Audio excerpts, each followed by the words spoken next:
been a bumpy road to the release of The Last of Us Part 2, and that's actually still an understatement.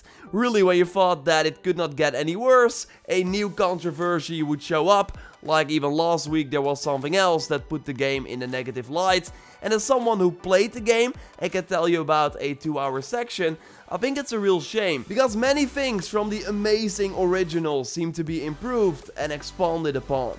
In this video I want to go over this bumpy road to launch and look at how it got this bad that on the official PlayStation account you cannot even leave comments or likes on a Last of Us 2 video. And yes, I'm referring to the leaks, but don't worry, I will not talk about any of it. This is a spoiler-free video.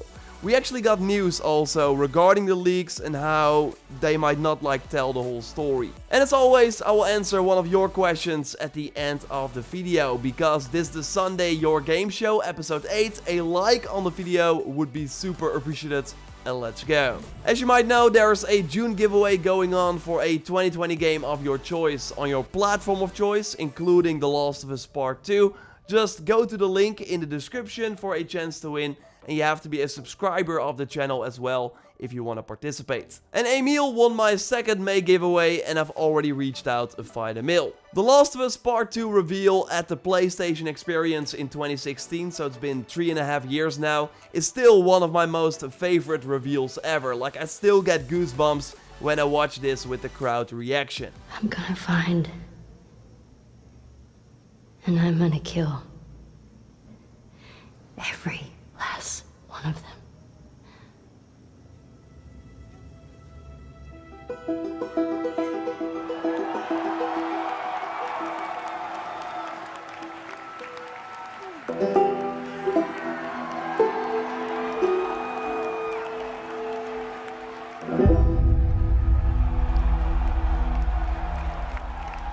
Amazing, right? And that makes it even more interesting how this universally praised announcement to one of the best games ever made, in my opinion, now gets massive downvotes on the recently shown story trailer that IGN also posted with a like to dislike ratio. And that's of course one of the reasons why PlayStation shied away from that, so that people could not downvote their Last of Us Part 2 videos. Back at Paris Games Week in 2017, everyone was still on the same page when we watched that insane trailer in the woods that showed how brutal this game will be, something that was of course also highlighted in the gameplay reveal at E3 2018.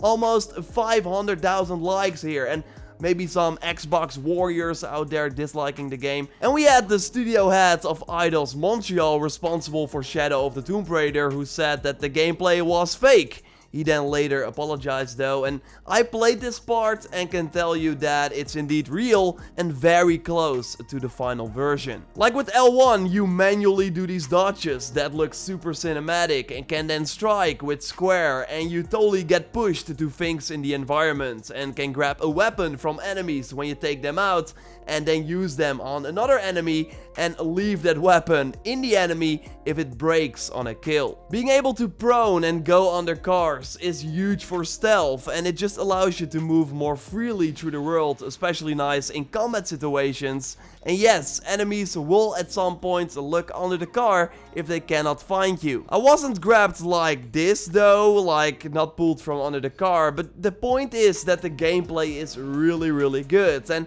if it's the same in other parts of the game, then I think it will be worth it to play The Last of Us Part 2 just for that. Although again, this only based on the 2 hours that I played. And I'm not the only one who says that. Every preview has been super positive. Push Square says that the firefights are fraught, uncomfortable and fantastic. And Jack Webb from Standard is saying that this could be the best game ever made. I think that's very hard to say after 2 hours, but you get the point. This should have been a smooth ride till launch. Get everyone hyped, Cyberpunk 2077 style, but it's far from that. Of course, them delaying the game a couple of times did not help. It's still weird that we got this February 21st, 2020 date at the end of a release date trailer on September 24th, to find out exactly 1 month later that they would delay the game to May 29th, 2020. And of course, this wasn't the final delay thanks to the pandemic, and luckily it only got pushed by 3 weeks because of that. During the release date reveal, we also learned that there would be no multiplayer in this release, while we did see multiplayer job listings pop up here and there way before this announcement, so we kind of assumed that it would be in this game. However, you'll eventually experience the fruits of our team's online ambition, but not as part of The Last of Us Part 2. Naughty Dog said in a statement. And it's still unclear if this will be like a standalone paid release when it's finished, or do we get it for free because we bought The Last of Us Part 2. Maybe it's part of a PS5 version they want to do later. Let's not forget that The Last of Us Remastered sold insanely well, helping it reach the 70 million units that the game sold worldwide. So I still think that Sony might want to do something like that again, although it would be a bad look and that's not something they can use right now. So very recently we had this musician accuse Naughty Dog of stealing her cover of New Order's True Faith in their new commercial that you might have already seen. It should be airing right now.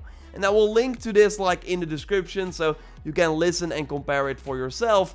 But the similarities are totally there. She did remove the tweet though, accusing them, so maybe they already solved something behind the scenes or anything else. But yeah, it was just another bad look for the game.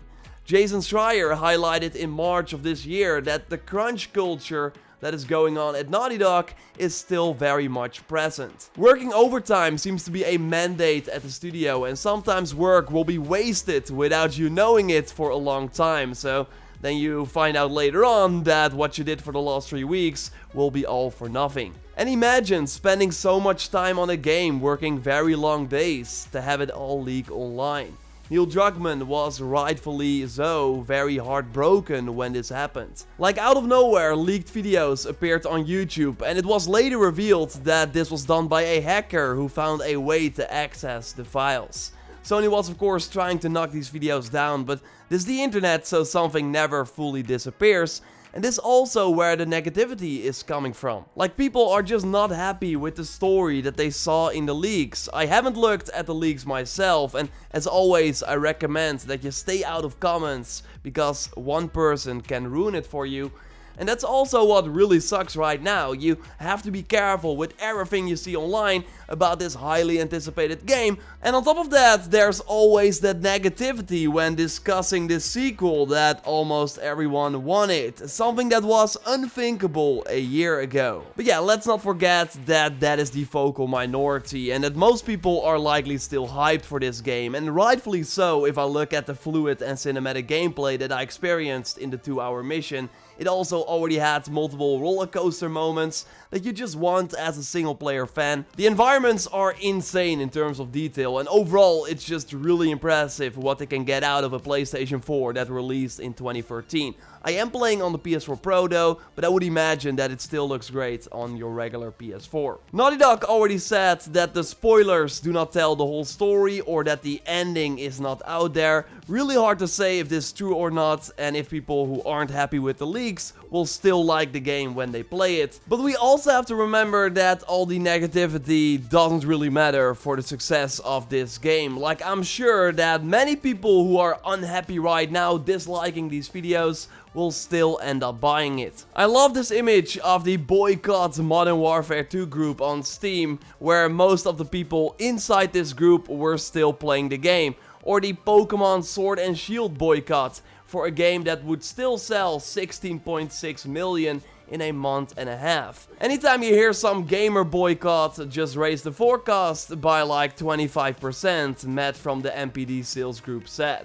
And well, the same goes for The Last of Us Part 2. Like, Sony already claimed that the pre-order numbers are tracking ahead of Spider-Man in Europe. And Marvel Spider-Man was the fastest selling PS4 exclusive with 3.3 million units sold in the first 3 days. Looks like The Last of Us Part 2 will pass that. Like, I don't think that the leaks had an impact on this, and I bet you there will be more people playing The Last of Us Part 2 that did not even know that there were leaks in the first place. So the game will still make all its money back in no time and be this huge success, although it could also be the most divisive Naughty Dog game ever if the story will be perceived the same way as the leaks are right now, and maybe that has an impact on how people will look at Naughty Dog in the future.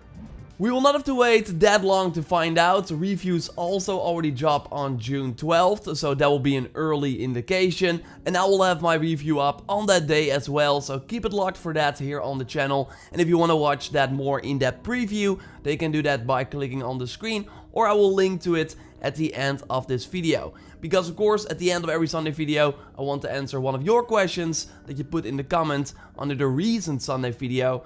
And for the next Sunday video, I think I will ask you to just email them to the input@JorRaptor.com email address, put questions in the title, because again, comments under a Last of Us video can be pretty tricky. So last week I got this question from Massimo, who asked, did you ever start covering a game and then end up hating it, but because it was popular, you force yourself to keep covering it? And that's an interesting question. I always start covering games that I'm interested in, but for example, Ghost Recon Breakpoint comes to mind. I started playing that for 10 hours or so, and after that I thought, okay, is this everything? I still made videos, they did okay, and then I just quit covering it. And I gotta be honest, like near the end of the Assassin's Creed Origins life cycle, so 6 months after release, I also kinda grew tired of the game. I was like making daily content about it, but really compared to Odyssey, like there was not a lot of stuff happening in the game. You could like finish everything and then you were done. There was not much else to do, while in Odyssey of course had more of the ongoing content. So near the end of Origins I was also like, okay, but again, that was near the end and I still made the videos. It was not like, oh no, I don't want to like boot up this game anymore or anything. And that's why I'm also happy that you tune in for a lot of games. Like the last week I made videos on a ton of different games that I'm looking forward to this year, and they all did very well, so that's very, very awesome to see, because I don't think that focusing on just one game for your channel is fun. Like at one point you will grow tired of it, but then you just keep going because you still want those views, you still want to kind of live off your channel. So I'm really happy that I'm kind of like, that I can like focus on multiple titles that I'm interested in. And yeah, Last of Us Part 2 will be one of them. Expect a ton of coverage around the launch, spoiler free of course. After that, Ghost of Tsushima, and the fall will be huge with a ton of awesome games. So subscribe to stay up to date on that. A like on the video would be super appreciated. And totally check out my new episode of the Assassin's Cast episode 3. It's up now on your favorite podcast services, or also as a video for members of the channel, $2 per month. You can join by hitting the join button next to the subscribe button if you want to see that. But again, audio is everywhere. You can check out that Last of Us preview by clicking on the screen. And for now, I will speak to you next time. Stay safe and goodbye.